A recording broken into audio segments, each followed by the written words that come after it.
Today we got the Philosophy of Orochimaru for the snake who fears death. If you new here, make sure to subscribe. Make sure to like the vid, and let's get into it. Save your breath. He can't help you now.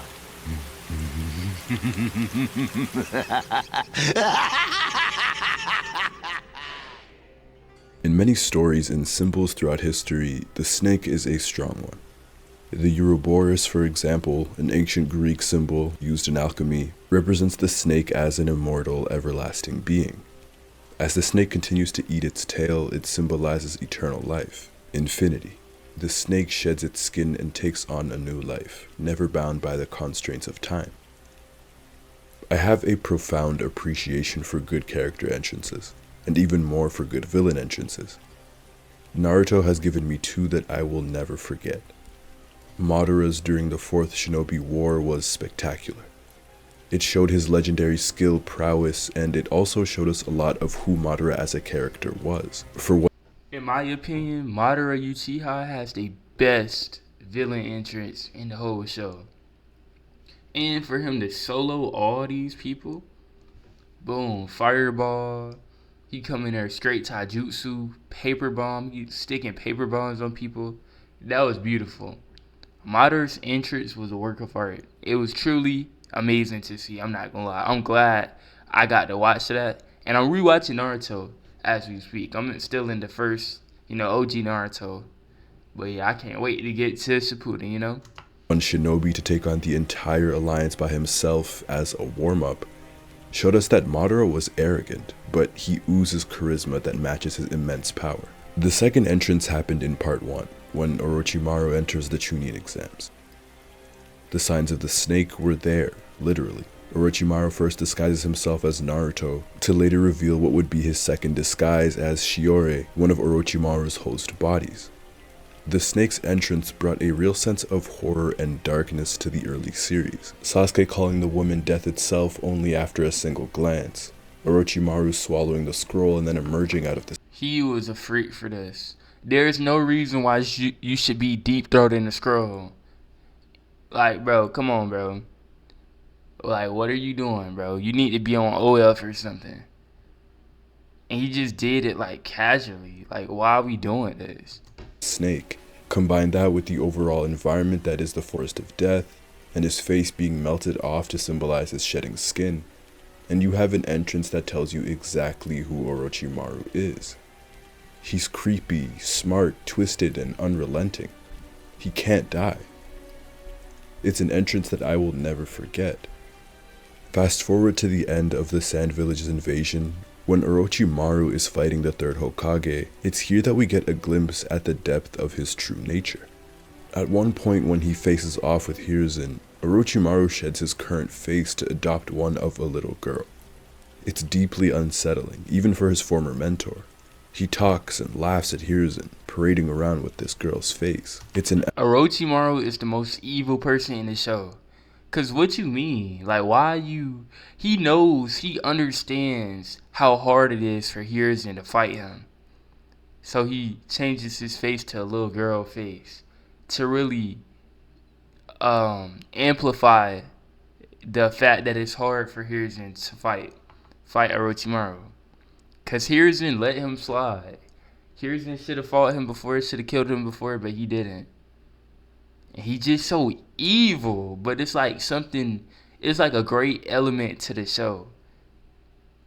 So it's like, he is evil, but it's a tough element to add to the show, I can't even lie. Emblem of his cruelty. He then resurrects the first and second Hokage, Hiruzen's mentors. Not only is he twisted, but he's smart enough to attack the mind and the heart of the third Hokage. These are the lengths that Orochimaru is willing to go to if it means he can live forever, and he doesn't discriminate with his victims either. Children, adults, little girls, weak, strong, it doesn't matter.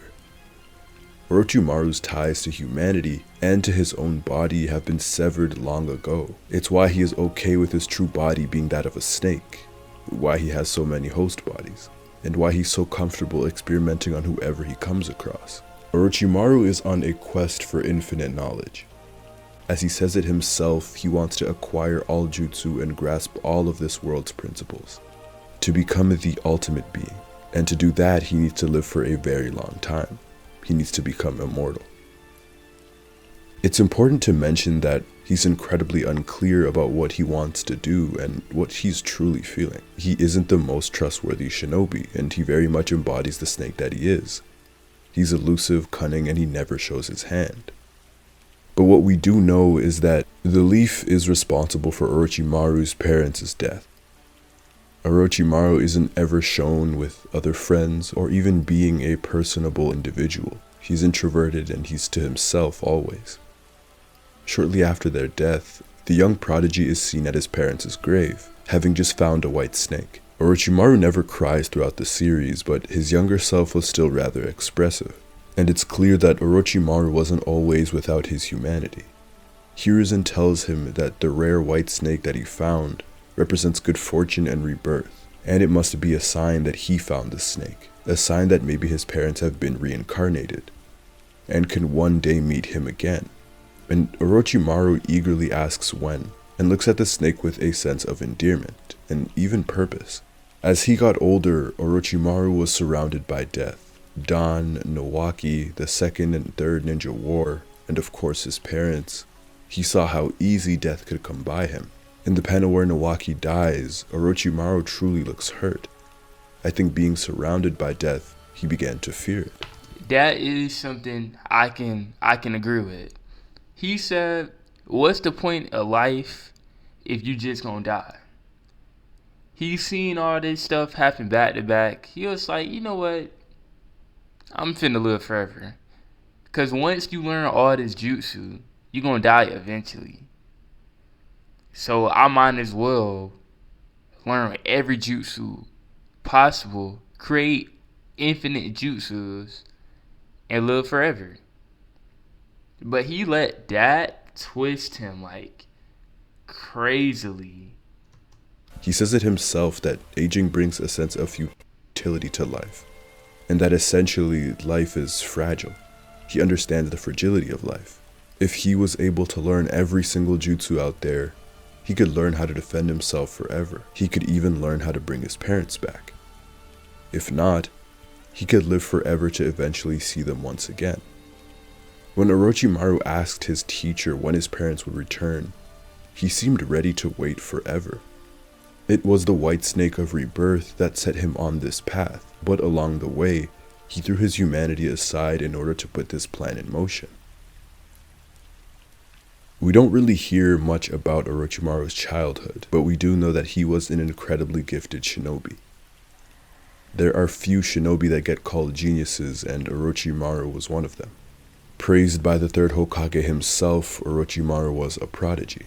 Someone whose skill set was quite similar to the god of shinobi when it came to the sheer amount of jutsu that he knew. He, alongside Jiraiya and Tsunade, later became the legendary Sannin for surviving their battle with the Rain's leader Hanzo. He then joined the Anbu and later defected from the village. From that point onwards, everything Orochimaru did was to further his search for immortality. From that point onwards, Orochimaru left his humanity behind. It was that search for immortality that led him to Sasuke. Orochimaru mentions it himself, the similarities between him and the young Uchiha, genius children who both felt great losses, both highly praised. But one intriguing similarity is the way that vengeance fuels them both. At one point in time, Orochimaru had put himself in contention to become the fourth Hokage, and of course, Minato Namikaze was chosen over him by his own teacher. Add on the fact that the leaf was responsible for his parents' death, it might not just have been on a whim that Orochimaru wanted to. I just passed this part in Naruto where, not just passed it, but I recently passed it where Orochimaru fought Hiruzen, Hiruzen sealed his arms. But during that fight, Orochimaru said that you knew I wanted to be the Hokage. And, he resents him for that, And it's like, what would you even have did as Hokage? Would you have made it to where everybody can live forever? You would have put the least resources to to go to like researching how everybody can live forever, like what was your plan? I don't even think Orochimaru would have been a good Hokage, cause the more jutsu he got, the more his morals just wasn't there. Like he only thought about one thing: living forever. He would use anybody and everybody. And when you get to that, point, bro, you just gotta wrap it up. I ain't gonna lie, you done went too far. You done went too far deep. You too far gone. Destroy the leaf. When he reflected on his own sentimentality to the village, surely the third Hokage's face appeared. But at this point, Orochimaru was already so far gone. There's one panel specifically that has Orochimaru standing in front of just a few of the bodies that he used for experimentation, and it's one panel that has been burned into my mind. Only because of how this is an incredibly small insight into really how twisted Orochimaru was, how far gone he was. As I said earlier, he experimented on whoever he wanted, but not only that, Orochimaru experimented on hundreds if not thousands of people. All of his host bodies, the faces he's stolen, Anko, Kimimaru, Jugo, Karin, Suigetsu, the Sound 4. He once tested on 60 children who he abducted and infused with Hashirama's cells. And the only one lived, bro. Yamato was the only person who lived. I know he was gonna say that, but bro, he don't have no morals, gang. Doing that to kids is insane. Like, he should not, I ain't gonna lie. The research that he provides to village is not good enough for him to be walking free. We gotta banish him to somewhere. One to survive was Yamato, and Kabuto, who was in search for cells, and the only one to survive was Yamato, and Kabuto, who was in search for an identity, was so intensely manipulated by the Sani. Orochimaru has had his hand throughout the entirety of the shinobi world, all for immortality. But there's something else that drives him. A goal that he mentions to his former teacher, that he enjoys when things move. He wants to make the windmill spin, he says. That's how Orochimaru views the world, as entertainment. The fact that he is able to use human bodies to torture and to experiment is the same reason why he wanted to watch Konoha fall. People are his entertainment. Moreover, he is so arrogant to the point where humans are tools to him. They're so much lesser than him. He believed in himself so much that he thought that he could force the shinobi world to bend to his will, that he could truly become the ultimate being. But Orochimaru has changed. Since the death of his parents, there was a darkness, a potential for evil that Sarutobi snuffed out. He believed that the snake would turn out to be a force for good. And Orochimaru spends the majority of the series unchanged, up until his apparent death at the hands of Sasuke. But it's when Sasuke brings him back that Orochimaru seemingly does change, even if it's just a little bit, as Tsunade points out. Orochimaru outright says that he was eventually going to change, as it is the order of things. While Orochimaru still had that same goal, he did change. During the war, the snake reanimates the Hokage for Sasuke, and even follows him into battle and protecting him, and even healing Tsunade in the process. Action, war, conflict, they all excite Orochimaru. It's interesting because Hiruzen mentions that Orochimaru hasn't changed when they met back in the Leaf, and he refers to this idea. Orochimaru has always been enamored by the motion of things, the chaos in everything, and clearly I can understand not using people as tools, but I can understand, like, okay, boom, wanting to know what would happen, like wanting to see the domino effect of things. But that's why we got video games. You wouldn't actually enact none of this stuff in real life, you know? And it's like, you don't really want to dive too deep into that, because it's like, you can be like, am I crazy? Like, hold on, I think I'm getting a little bit too deep. Let me go pray real quick. Like, what's going on? But he said him changing was just bound to happen, which I do believe that.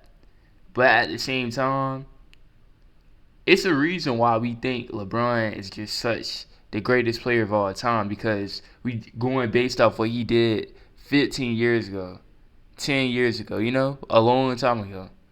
Orochimaru, what you did to all them people will not be forgotten. If the Leaf Village, if I was the Hokage, you would be in jail somewhere, like the maximum security prison. He's always been like that. This part of him is unchanged. There was a point in time when he wanted to be the one to cause the action, to cause the windmill to spin. But what excites him even more is the unknown, which is why he aligns himself with Sasuke later on. Sasuke's path was filled with uncertainty, being manipulated by so many different people and uncovering all of this new information. He doesn't know who he wants to align himself with. Frankly, he doesn't know who he is. Considering the fact that he was on his way to destroy the leaf, Sasuke had the power to become the wind. Add that into the fact that Sasuke had become so much stronger than Orochimaru, I do believe the snake realized his shortcomings. He said it himself, that in the face of Sasuke, in the face of the Uchiha, he wasn't a real prodigy compared to them. Orochimaru might be incredibly arrogant, but he did display a sense of self-awareness here. And maybe even after helping Sasuke, Tsunade, mentioning the fact that Jiraiya hadn't changed, maybe this was a small sense of his old humanity. Orochimaru has always understood the fragility of life and the futility of aging, and I truly do believe he feared it. The fact that he might one day drift into nothingness and might never even get the chance to see his parents again. The older he got, the more death approached, the stronger his enemies got. The Sani narrowly avoided death at the hands of Hanzo. They were only named that because they survived. So immortality protects him from all of it. With all of the death he witnessed, the bodies that surrounded him, they were opportunities. When he gave himself to his goal, somewhere along the line, he was perverted by the white snake to the point where he became it. Bro, this is really crazy. Orochimaru is a supervillain because he's scared to get old. That is like an understandable fear, but the way you went about it is insane, bro. Like, when I watched Naruto, I heard Orochimaru and I was scared. I was like, oh, blah, blah, blah, Orochimaru. They showed him on screen, the way he appeared. That was scary to me. I was like, Naruto, Sasuke, Sakura, please stay safe, bro. Please. Like, Orochimaru, that's one person that I'll never be like, yeah, I trust him. I don't. Even in Boruto, I don't. Like, I can't, bro. Something about him is just so unsettling. And knowing some of the stuff he did just makes it that much more unsettling. And the fact that you don't even know everything he did makes him even that much more unsettling, bro. Like, yeah, if I'm in Naruto, I'm not fighting Orochimaru. I'm telling you. I'm not doing it, bro. I couldn't be around that. Ulterior motive was lost, and he truly believed that he could become the ultimate being. I think Orochimaru's philosophy, his goals, and his plans being so vague adds on to what makes him so intriguing. At any point in time, he could become a friend or a foe. He can display a sense of compassion and understanding in one moment, only to be hidden by a devious intent. This unpredictability, along with his inability to be killed, made him fun to root against. He was a true villain in every sense of the word. I don't keep up with Boruto, but from the little that I've seen, the snake has shed his skin one more time and changed once more, as he will again and again. That is the essence of Orochimaru, the Ouroboros who will swallow his tail until the end of time. Yeah, Orochimaru literally just lived life on, I could do this, so I'm gonna do it. He didn't have no plan for life. He just, whatever came to his head, he just did it. I think this is a good idea. Let me do this. Cause he kind of thinks like me in a way. It's like well, we can do anything. Like, if I want to, I can go outside right now, or I can stay inside like I was already going to do. But if I go outside, this is something that would have never happened if I go outside. Or me staying inside versus going outside. Something else would have never happened if I stayed inside. It's cool to think about stuff like that, I ain't gonna lie. But let me know what y'all think. Make sure to like the video. Make sure to subscribe. And I'm gonna see y'all later. Peace. Peace.